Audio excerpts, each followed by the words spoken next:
बाके बिहारी लाल की जय। तो नारद जी ने कहा, ये बालक तो काफी वृद्ध लग रहे हैं और तुम तो नवीन युवती लग रही हो, ये कैसे संभव है? और ये देवियां जो पंखा जल रही हैं तो भक्ति महारानी बताती हैं, महात्मन ये जो देवियां हैं ये गंगा आदि नदियां हैं जो मेरी सेवा, मेरा दुख बांटने के लिए यहाँ पर आई हैं। अब कुछ ऐसा उपाय कीजिए जिससे ये चेत हो जाएं, ये मेरे पुत्र जागृत हो जाएं। बड़ी रो रही है भक्ति महारानी।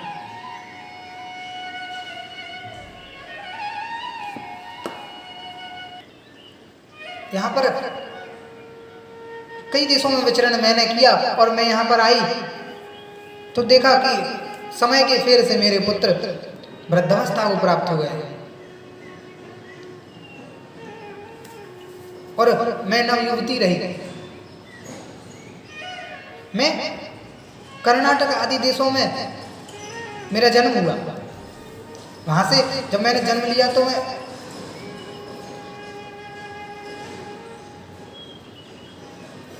वहां से मेरा पालन प्रारंभ हुआ। वहां से मेरी आयु बढ़ने लगी और मैं युवा हुई और कहीं कहीं दक्षिण भारत में मैं वृद्धि को प्राप्त हुआ। कर्नाटक में जाके मेरा सम्मान हुआ, महाराष्ट्र आदि सभी जगह से। लेकिन जब मैं गुजरात में पहुंची, गुर्जरे जीर्णताम गता, अर्थात जब मैं गुजरात में पहुंची तो मुझे वृद्धावस्था ने घेर लिया और अब यहाँ पर वृंदावन में आई तो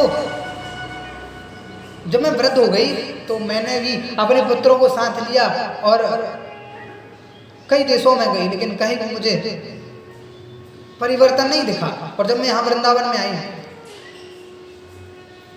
तो मुझे तो नवीन अवस्था प्राप्त हुई, मैं पुनः युवती हो गई। जिस प्रकार से मेरा स्वरूप था उसी प्रकार से मेरा स्वरूप हो गया, किंतु मेरे ये पुत्र ये चेत नहीं हुए, ये उसी अवस्था में है। अब मेरा मन है कि मैं अब यहाँ से भी कहीं विदेश में जाना चाहती हूँ, कहीं मुझे शांति मिले, कहीं वो ये वृद्धावस्था इनकी जाए, कहीं से चेत हो जाए, कुछ उपाय कीजिए। तो बार बार भक्ति महारानी कहती हैं तो देवर्षि नारद उनको चेत करने के लिए प्रयास करते हैं। अपने ज्ञान द्वारा कुछ देर के लिए नेत्र बंद करके देखते हैं कि किस कारण से ज्ञान वैराग्य इस तरह से अचेत पड़े हुए हैं। और थोड़ी समय पश्चात देवर्षि नारद बताते हैं, क्षण मात्र, एक क्षण में सारा कुछ वृतांत देखकर, और नारद जी कहते हैं, अरे देवी तुम खेद क्यों करती हो? पुत्रों की हालत इस समय के फेर से है। ये अधर्म का मित्र जो कलयुग है इसके कारण ही तुम्हारे पुत्रों की ये दशा हो रही है।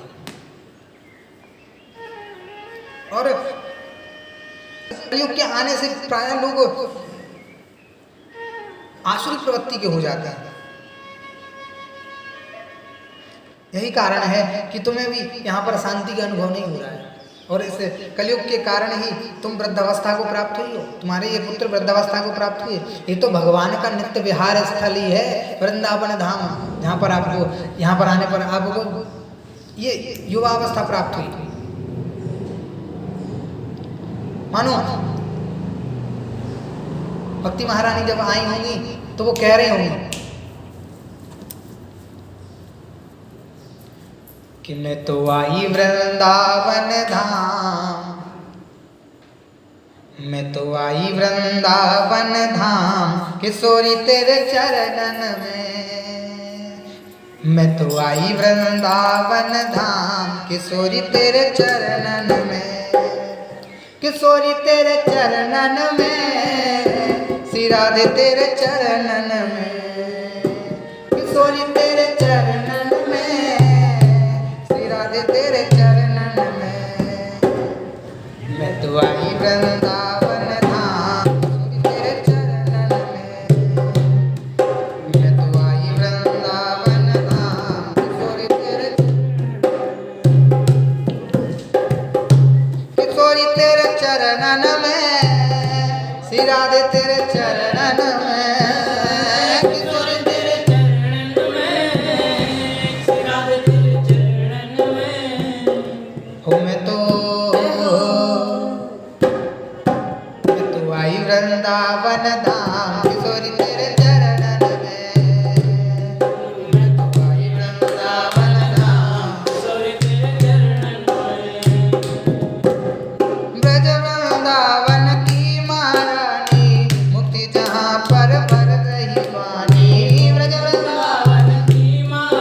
द्वार पड़े चारों धाम, तेरे द्वार पड़े चारों धाम, किशोरी तेरे चरणन में।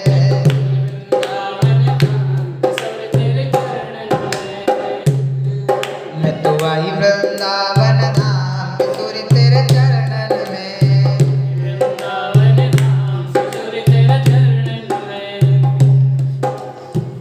कृपा की कोर करो श्री राधे, कृपा की कोर करो श्री राधे, दीन जनन की ओर श्री राधे, दीन जनन की ओर श्री राधे।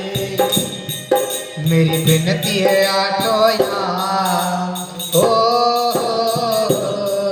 मेरी विनती है आठों याम, किशोरी तेरे चरणन में। मैं तो आई वृंदावन धाम, किशोरी तेरे चरणन में। मैं तो आई वृंदावन धाम, किशोरी तेरे चरणन में। किशोरी तेरे चरणन में, विराज तेरे चरणन में, किशोरी तेरे चरणन में, विराज तेरे चरणन में। मैं तो आई वृंदावन धाम, किशोरी तेरे चरणन में।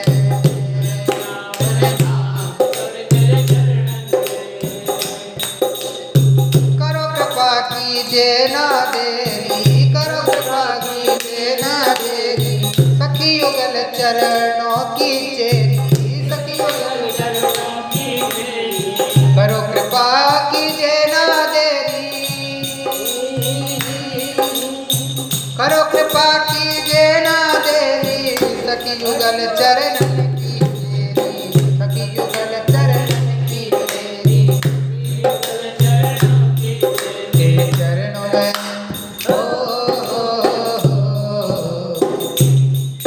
तेरे चरणों में मिले विश्राम, किशोरी तेरे चरणन में।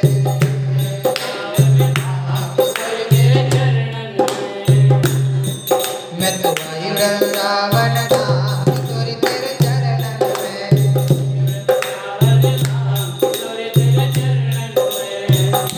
किशोरी तेरे चरणन में, विराज तेरे चरणन में, किशोरी तेरे चरणन में, विराज तेरे चरणन में।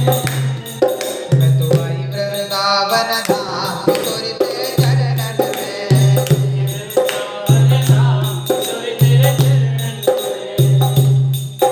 हाँ मुझे बना लो अपनी दासी, मुझे बना लो अपनी दासी, चाहत नित ही महलन प्यासी, चाहत नित महलन प्यासी, चाहत नित ही तेरी प्यासी, चाहत नित ही प्यासी। मुझे जग से न कोई कहा, किशोरी तेरे चरणन में।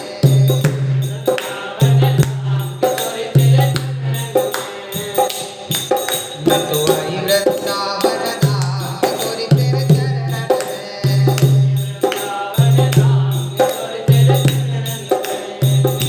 किशोरी तेरे चरणन में, विराज तेरे चरणन में, किशोरी तेरे चरणों में, विराज तेरे चरणों में। मैं तो आई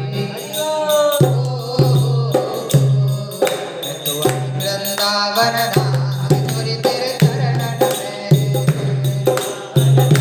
किशोरी तेरे चरणन में, किशोरी तेरे चरणन में, किशोरी तेरे चरणन में। मानो भक्ति महारानी कह रही हैं, हे किशोरी जी, हम आपके चरणों में आए हैं, कीजिए कृपा की कोर, कृपा की कोर कर दो लाडली। मैं तो युवती हो गई हूं, मेरे पुत्रों पर और कृपा करो। और देवर्षि नारद जी प्रयास करते हैं, बार बार उनको जगाने का प्रयास करते हैं, सब कारण बताते हुए पहुंच देवर्षि नारद ने भक्ति को धैर्य बधाया। हेतु रहते उपकारीपन का सद स्वरूप दिखाया। देखिए संतों का चित्त बड़े जल्दी द्रवित हो जाता है। जब भगवान के भक्तों पर कष्ट होता है ना, तब संत ज्यादा देर तक प्रसन्न नहीं रह पाते हैं। वो भक्तों के लिए हमेशा तत्पर रहते हैं, भगवान के भक्तों को कोई कष्ट ना हो। तो नारद जी भक्ति महारानी को आगे कहते हैं, देवी व्यथा खेद मत करो, ये कलयुग है और इसी के कारण आप की ये दशा हो रही है। तो भक्ति महारानी ने मानो पूछा है कि भगवान ऋषिवर,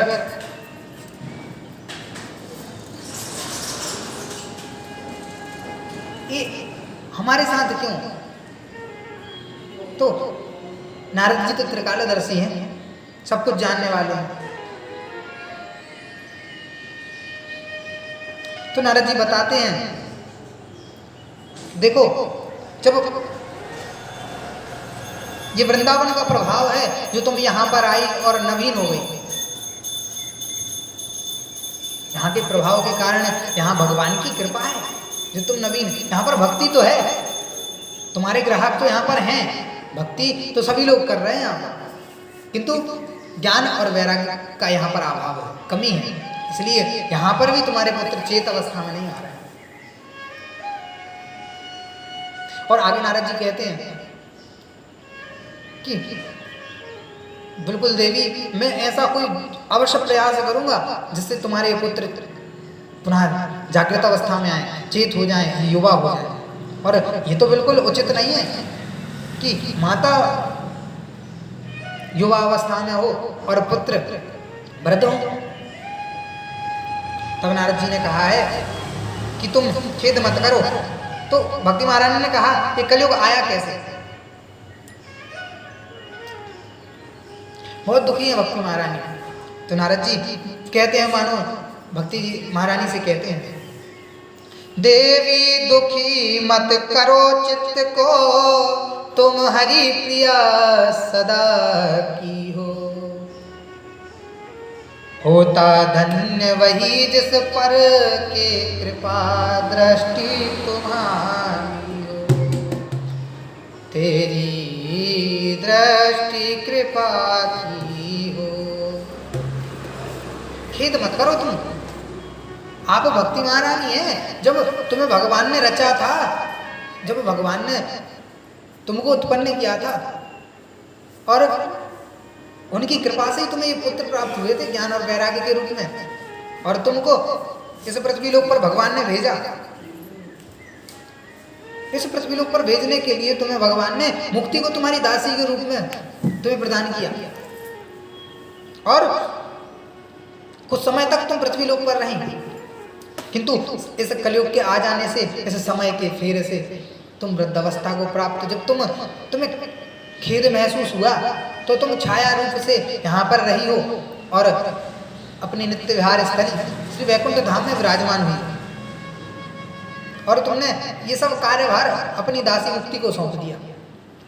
कुछ समय बाद वो भी तुम्हारे साथ भगवान के धाम चली, और कभी कभी आवश्यकता होने पर वो मुक्ति पृथ्वी पर आती है।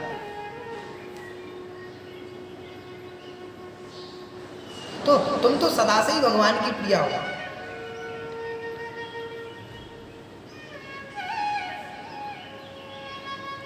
देवी खेद मत करो रंच भी, मैं कुछ जतन विचारूंगा। चाहे जैसा हो तेरा यह भीषण कष्ट निवारूंगा। अरे आप खेद मत करो देवी, जो भी होगा अब मैं तुम्हारा ये कष्ट निवृत्त जरूर करूंगा। देखिए भगवान के सच्चे भक्तों को पल पल पर सहारा मिलता है। किस ओर चलें किस ओर बचें, यह आप सहारा मिलता है। नारद जी जा रहे थे वहां से निकल के, लेकिन संत महात्मा जहां आ जाए वहां पर पृथ्वी खिल जाती है। अब वो उसको धैर्य हो गया हृदय में, भक्ति ने धैर्य बंधाया नारद जी के कहने से धीरज रखा। फिर भक्ति ने पूछा कि ये कलयुग कैसे रुका, यहाँ पर कैसे? तो कहा, नारद जी कहते हैं कि ये कलयुग राजा परीक्षित के समक्ष जब आया, उस समय की बात है जब राजा परीक्षित इस पृथ्वी पर राज्य कर रहे थे। तो उन्होंने देखा कि ये कलयुग जब उनके सामने आया और इसने जब दीनता से और उनके सामने अपनी दीनता रखी कि महाराज मैं कहाँ जाऊं, आपने मेरे 3 भाइयों को तो स्वीकार कर लिया, सतयुग, त्रेता और द्वापर, लेकिन जब मैं आता हूं तो मुझे कोई स्वीकार नहीं करता, आप मुझे रहने के लिए स्थान दो, आप तो महान राजा हैं। और जब इस प्रकार से राजा परीक्षित को कलयुग ने कहा है तो राजा परीक्षित का हृदय द्रवित हो गया। उनने कुछ स्थान बताए और 5 स्थान कलयुग को बताए। कलयुग रहा 4 स्थान जब बताए तो फिर कलयुग को ठीक नहीं लगा, तब उसने कहा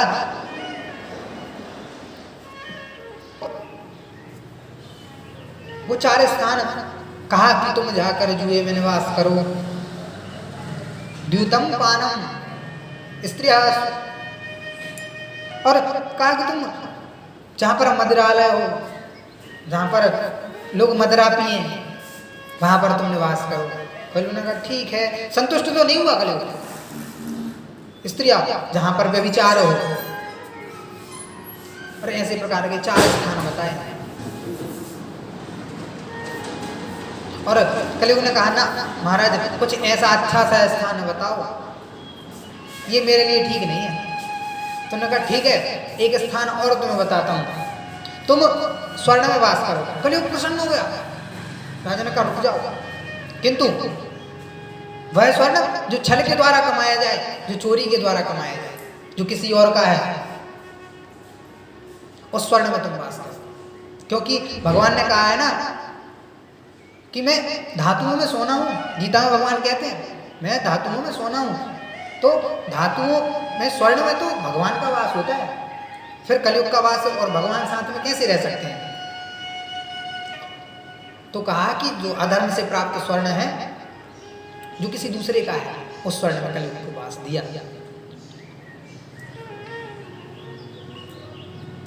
और पता है देवी, इस कलयुग में कोई गुण नहीं था, राजा परीक्षित बिल्कुल ना रखते इसको बिल्कुल भी स्थान नहीं देते, किंतु दिया क्यों? इसका एक बड़ा गुण है।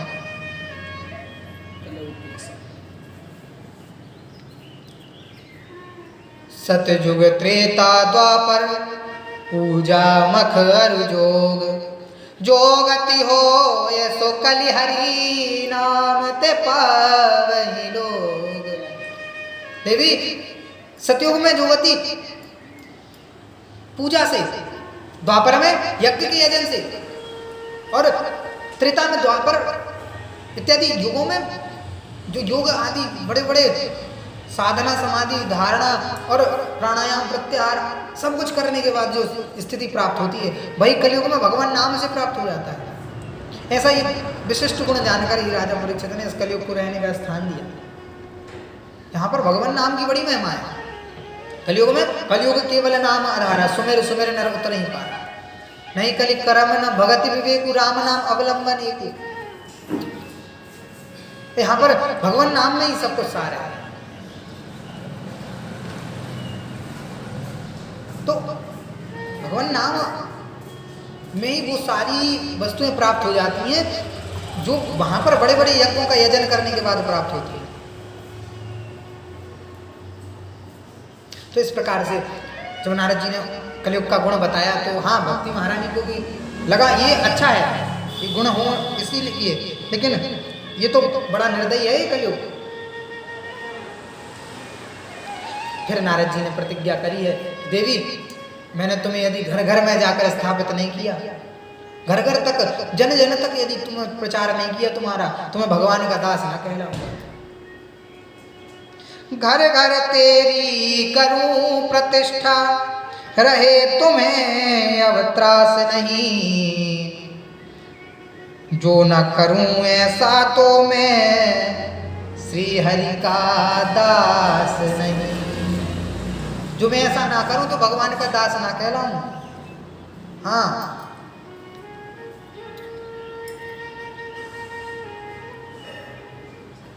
देवी मैं तुम्हें जन जन में स्थापित कर दूंगा। इस प्रकार से भक्ति को धैर्य बंधाकर नारद जी ने उन ज्ञान वैराग्य को कई प्रकार से जागृत करने का प्रयास किया है। गीता का पाठ किया और कई प्रकार के ग्रंथों का पाठ किया, किंतु थोड़ी देर के लिए भी उनमें चेतना नहीं आई। तब देवर्षि नारद परेशान हो गए। तब उनने भगवान का ध्यान किया। तो वहीं पर एक अचानक आकाश से एक ध्वनि प्राप्त हुई, जो देवर्षि नारद को स्पष्ट और वहां के लोगों को सबको वो ध्वनि स्पष्ट रूप से सुनाई पड़ी।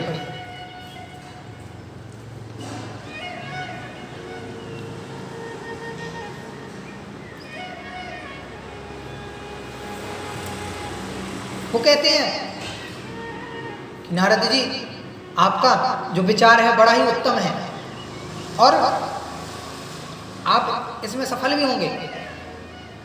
आपको जो है खेद नहीं करना चाहिए। आपका प्रयास सफल होगा और इसके लिए आपको उपाय करना पड़ेगा। उससे शास्त्र का चिंतन करना पड़ेगा, जिससे ये ज्ञान और वैराग्य चेत अवस्था में हो।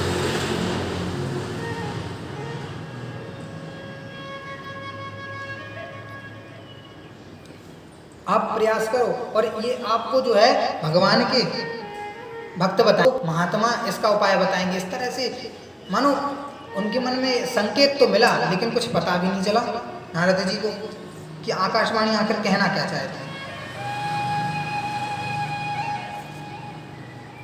संशय नहीं करना चाहिए। अब नारद जी उस आकाशवाणी को मन में धारण करके कि मानो इसने बता तो सब कुछ दिया और नहीं भी बताया कुछ भी।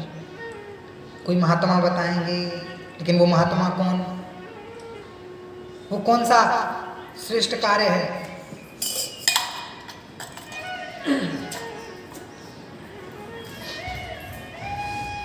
जिसको करने से ये ज्ञान और वैराग्य चेत हो जाएंगे। अब नारद जी जगह जगह जाते हैं और महात्माओं से मिलते हैं। और जब देवर्षि नारद, जो देवताओं के ऋषि हैं, वो जाकर पूछते हैं, तो सभी महात्मा बहुत चुप होकर देखते हैं कि नारद जी सबसे प्रश्न पूछ रहे हैं। आज कैसी बात हो गई, जो सारे संसार के उत्तर, जो सभी प्रकार के ग्रंथों को जानने वाले, सब कुछ जानने वाले हैं, वो आज सब जन जन से ये बात पूछ रहे हैं कि वो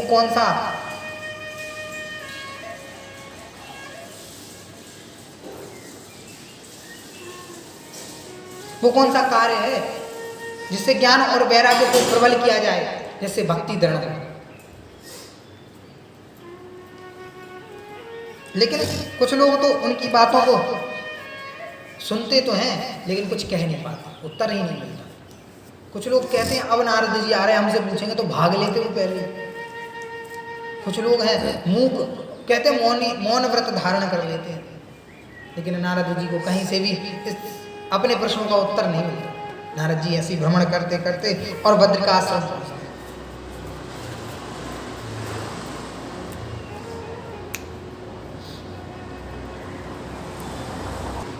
तो जब नारद जी रास्ते में सबसे पूछते हुए और बद्रिकाश्रम की ओर गए हैं, वहाँ पर भक्ति महारानी को जब धैर्य बनाया है, तो भक्ति महारानी ने नारद जी की स्तुति की और नारद जी आगे बढ़े। वहाँ पर पहुँचकर नारद जी सनकादियों को देखा है और जो प्रसंग लिया गया था कि सनकादि ने उनसे पूछा कि आप चिंतातुर क्यों हैं, तो उनने ये सब कारण नारद जी ने उनको सुनाया कि मैं भक्ति के कष्ट की निवृत्ति के लिए यहाँ पर आया हूँ। तब उन्होंने कहा अब आप चिंता मत करो, ये महात्माओं का स्वभाव है कि वो किसी को परेशान नहीं देख सकते, पर दुखी दुखी दयाल है। अरे वो दूसरों के दुख से दुखी होते हैं और दूसरों के सुख से सुखी। तो आपका कार्य अवश्य सिद्ध होगा और इसके लिए रास्ता भी है और हम आपको वो बात बताएंगे जिससे भक्ति की कष्ट की निवृत्ति हो सके। कथा को आज यहीं पर विराम देते हैं। अब वो कौन सा उपाय है जिससे भक्ति महारानी की कष्ट की निवृत्ति होगी, और आगे गोकर्ण जी महाराज धुंधकारी की जो कथा है वो आती है, वो आगे के प्रसंग में सुनाएंगे एक भजन के साथ। आज की कथा को यहीं पर विराम देंगे। बहे सत्संग की गंगा, अरे मन चल नहाए। बहे सत्संग की गंगा, अरे मन चल नहाए।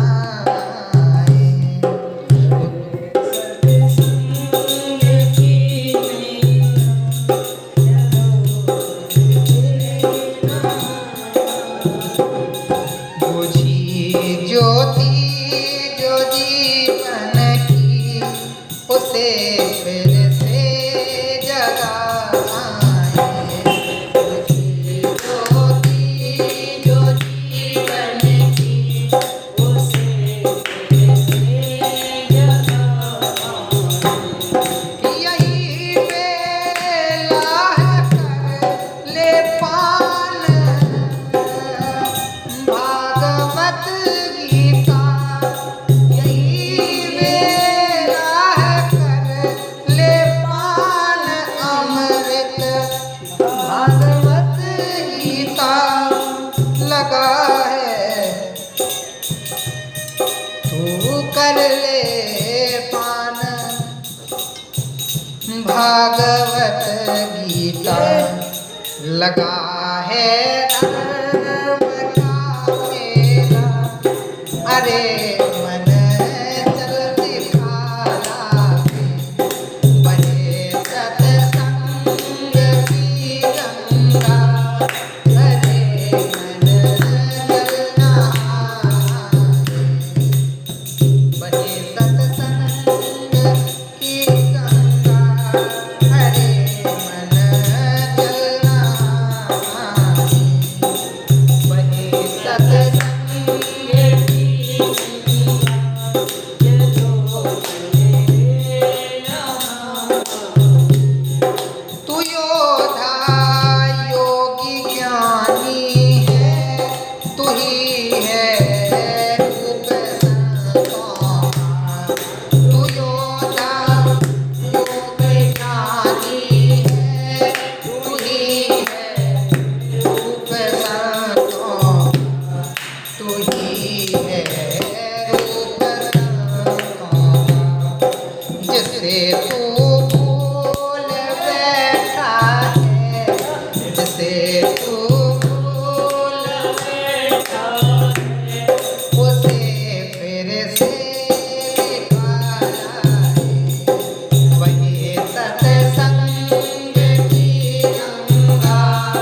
आज ये जो सत्संग की गंगा है इसमें यहीं तक गोता लगाएंगे और आगे की कथा कल से कहेंगे।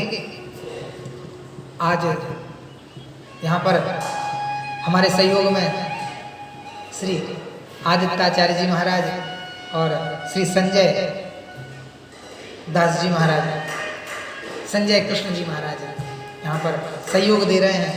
इनका बहुत बहुत हृदय से धन्यवाद। और जो समस्त श्रोता वृंद हैं और भी लोग जो बड़े अपना सारे काम छोड़कर यहाँ पर आए हैं, उनको हृदय से धन्यवाद। कल पुनः ऐसी स्थिति बनाए रखें। आप लोग खूब संख्या में आ रहे हैं, बड़ा अच्छा लगा आप सबको।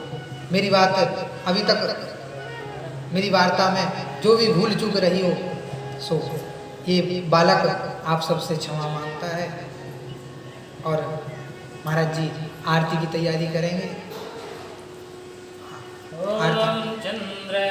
मनसो जातश्चक्षुः सूर्यो अजायत श्रोत्रादायुष प्राणश्च मुखात् अग्निरजायत। आरती अति पावन पुराण की, ज्ञान भक्ति विज्ञान धाम की।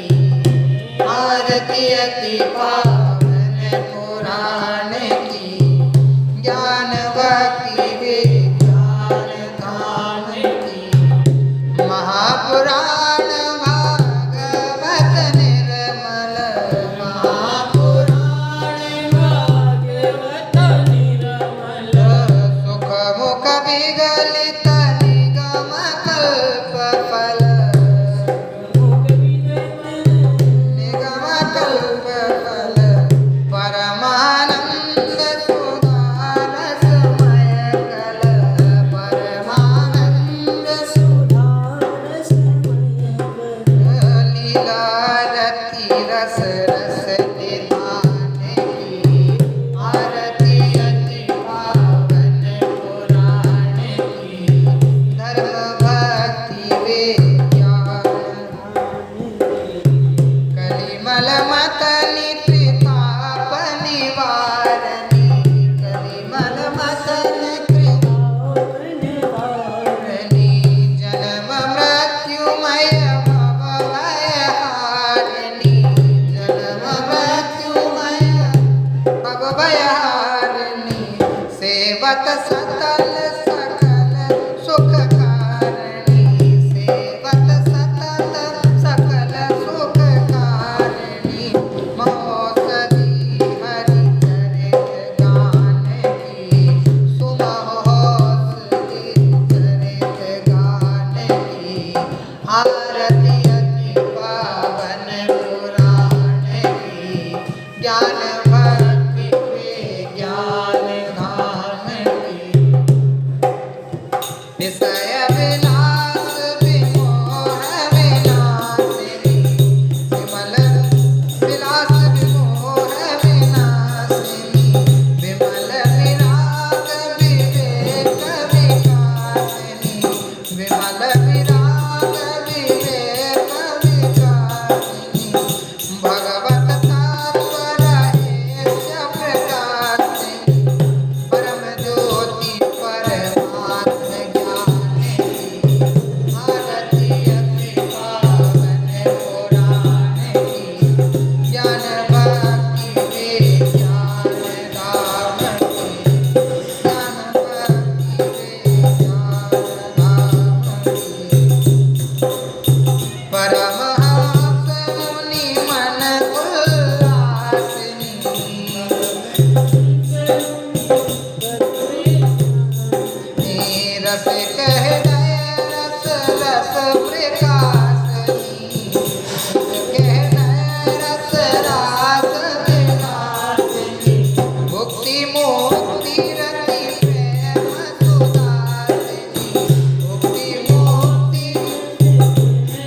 बोले भागवत महापुराण की जय, वहाँ के बिहारी लाल की जय, राधा रानी की जय, जुगल जोड़ी सरकार की जय।